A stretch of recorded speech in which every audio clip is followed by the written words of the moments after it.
Good evening, 6:29 p.m. Eastern Standard Time on the East Coast. I'm T-Speaker222 with Dogecoin and you, and we have a pretty important update here. As I told my Telegram, first things first, I'm no longer going to be promoting leverage trading. I never liked it to begin with. I don't like the futures trading, even though I can 20x and yada, yada, yada. You guys seen me make some money. I use it as a teaching tool for about a week, but you guys also see how volatile it is and how quickly you could possibly lose all your money. And a lot of people are like, well, you're doing good at it. Why would you quit? Because it promotes a false sense of security to my audience, because I am really good at the charts and I am at another level than most people. So what it does is it makes it look easy, and that's not fair. So we had some fun with it last night in class, had a little nice trade and whatever in the last week or so.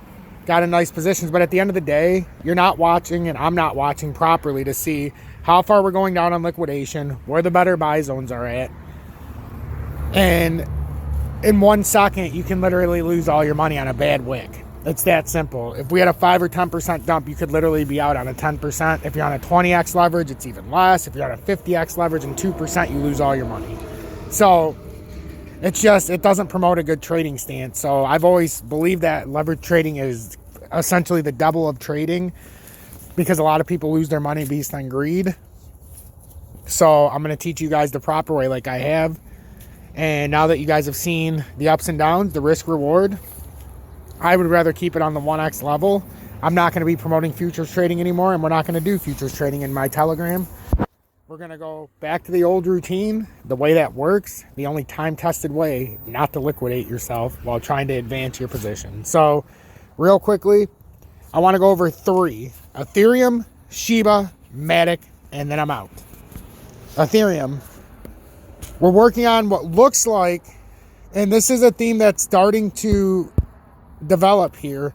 If you look at it in the smaller time frames, like the 5-minute, we're kind of starting to finish off what could either be a rising channel.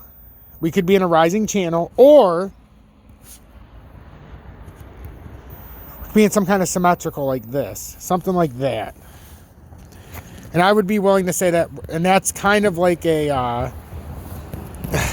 it's not going to be good, because if you take this out farther and you come up from the top, this could be more of a channel that ends up developing. But right now, this is what we're looking at. Looks like a uptrending symmetrical triangle kind of formed. We have a W. So if it can bust out, Ethereum looks like it would have a technical target up here of 3,109. If it breaks down, it comes to the bottom of the wedge at 3,000, or the bottom of here, it would come all the way back down to 3,037. So right now you have 3,109 as resistance, approximately, and 3,037 as support in the area. With Shiba, we have essentially the same kind of pattern forming. We're on W reversals possibly here. If we can get some volume, now these can obviously be fake outs, but if we were to get some volume, you know, you obviously have to weigh it with where you're at. But if we want to say we're in a channel, we have to come all the way to the wick, and we can say, okay, that's kind of a channel forming. But I don't know. I don't know if we're necessarily in a channel. I'd rather say we're in something like this, because we could technically work a channel out of this too. I mean, in the smaller time frames, just look how easy this would be to create a channel here out of thin air.